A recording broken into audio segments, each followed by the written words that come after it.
Merci, Monsieur le Président. Chers collègues, Monsieur le Premier ministre, Mesdames, Messieurs les membres du gouvernement, maa ngi leen di nuyu.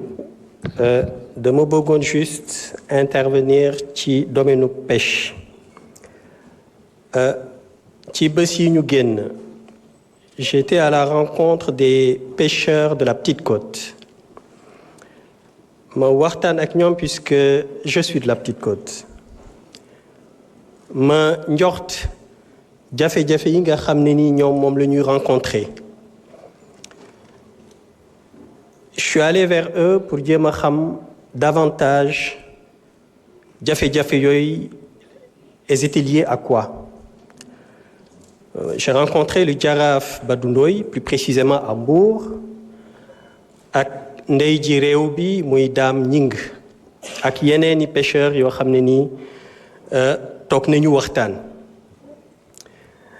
waaye bi ñu waxtaanee li ñu ma wax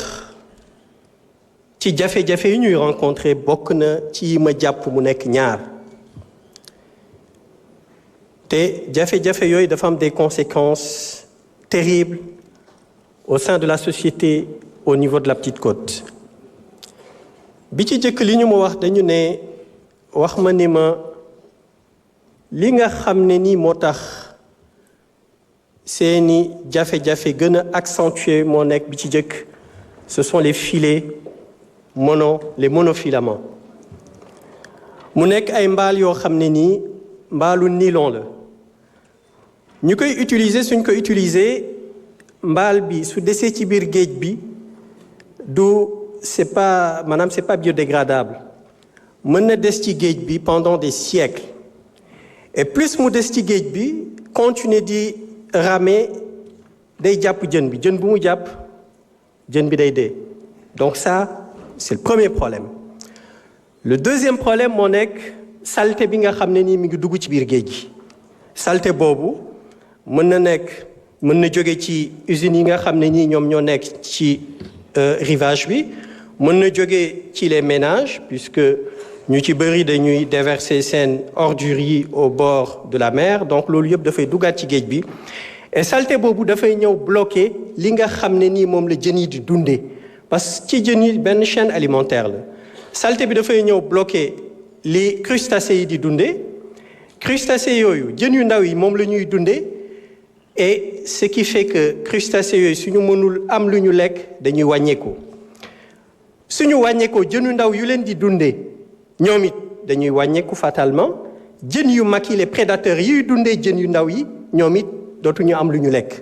Donc vous voyez que la chaîne alimentaire est profondément perturbée. Pourquoi? Parce que li ñuy dundee saleté bi daf koy naj ci biir géej bi.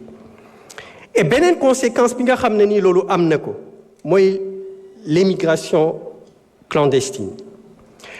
mool yi nga xam ne nii dañuy dem géej bu ñuy dem géej def investissement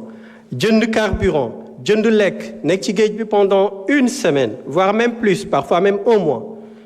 xaalis boobu yëpp ñuy investir bu ñu demee ba biir géej du ñu jàpp lu bëri donc ce qui fait que su ñuy def des allers-retours di dem ak ñëw du ñu am lu ñu jàpp day dem ba à un moment donné dañuy xool leneen lu ñu def comme ñoom géej rek la ñu xam et donc loolu moo tax le plus souvent ñuy nekk des convoyeurs de ñi nga xam ne nii dañuy dem Europe en passant par la mer mu nekk une aventure mortifère ñi ciy dugg le plus souvent du ñu mën sax fay donc le plus important mooy si on parvient à fixer les pêcheurs puisque ñoom ñooy nekk convoyeurs yi les passagers ñoom le plus souvent ils viennent à l'intérieur voire même parfois de la Petite Côte mais amuñu capacité dem ci biir géej gi et donc ma bëggoon xam comme ministre des pêches et des infrastructures maritimes et portuaires am na quelques mesures yu ñu jël ci bés yi ñu génn ma bëggoon xam loolu ban taxawaay la ci nguur gi am parce que monofilament yi xam nañ ne dañ ko aaye mais malgré l'interdiction pêcheurs yu bëri ñu ngi koy utiliser et loolu dafa nekk di lor sénégalais état bi def na liggéey bu am solo ci accords yi donc loolu bu ñu ko régler ba pare je pense que le plus important fi mu nekk nii mooy que l'État s'attaque à ces deux fléaux-là et permettre de fixer les pêcheurs ba ñu mën a toog fii ci Sénégal. Merci Asalaamaaleykum beaucoup. wa rahmatullah. Monsieur le Premier ministre, vous avez la parole. Oui, madame.